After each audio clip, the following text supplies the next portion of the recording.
Hey guys, welcome to Blazing Guitars, where we talk about worship gear, music, guitar, and everything in between. My name is Blaze Nelson, and today I wanted to talk about the importance of evaluating yourself as a worship leader. Before we jump into it, don't forget to like and subscribe. If you have any questions, thoughts, comments, or concerns, please leave a comment below, and I will get back to you. If you'd like to support what I'm doing on the channel, Patreon is linked in the description below. We have a Discord channel that you can jump in on, and liking and subscribing is the easiest way that you can do it, and that's a huge help to me. So, without further ado, let's jump into it.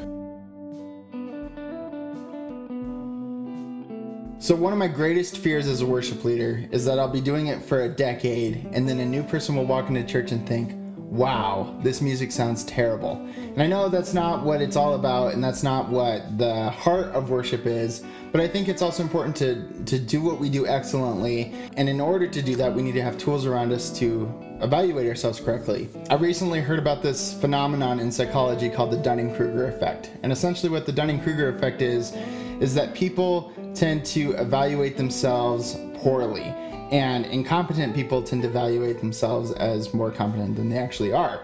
And one of the big reasons that this happens is because people don't have enough information in the field that they're practicing in to know what they don't know.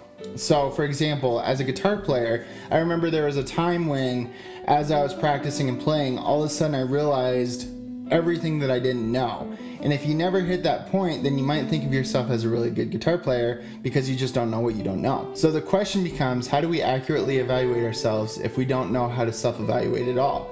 So there's a couple things that I thought through that would be really helpful and that I've put into practice that have been helpful to me.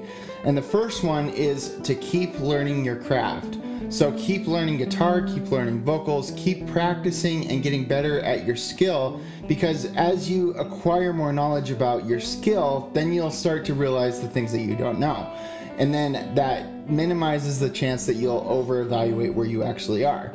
The second thing that would be really easy, and this wasn't as doable for a lot of churches before COVID, but now in post-COVID land, a lot of churches are live streaming their services every week. So what that gives us is the opportunity to go back and listen to each of our services and see how we're doing.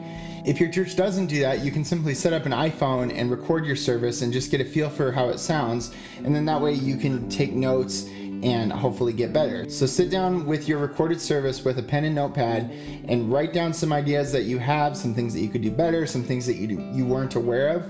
A lot of musicians know kind of when they mess up, and if you can write down those things and kind of make a more intentional mental note about it, then it can help you fix them later. In fact, sometimes in band practice, if I notice that a musician messes up at a specific spot every single time we play the song, I'll make a point of pointing it out to them, because then there's a greater event to the mistake so that they can think about it instead of just kind of plowing through it. And then the third thing is to get feedback from people in your congregation and your pastors. So we've talked a lot about how it's important to have a good relationship with your pastors, but it's also important to be able to go and get feedback from different people in your congregation. So you might ask an older person, you might ask mothers, you might ask singles, just get a variety of people and ask them kind of how they feel like worship is going, what they would like to see different, so that you can keep growing and keep getting better. And then you also have an idea of how your worship is sitting with the congregation, if they're really engaged with it or if it's harder.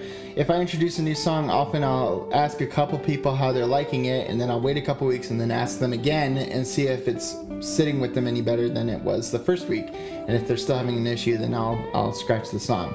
So it's important to have that open communication with your congregation so that you can hopefully create an environment that they're thriving in and that you're thriving in, and it'll help you be able to evaluate yourself and maybe find some areas that you didn't know that you need to work on. So there you have it. Really short, simple video. I think it's just important to make sure that we're evaluating ourselves and to hear, you know, especially those recordings, you can really hear if you're flat, you can really hear a lot of things that you might not hear live. So I hope that was helpful. Again, thank you guys so much for watching. We'll be here next week, and I hope you have a great week.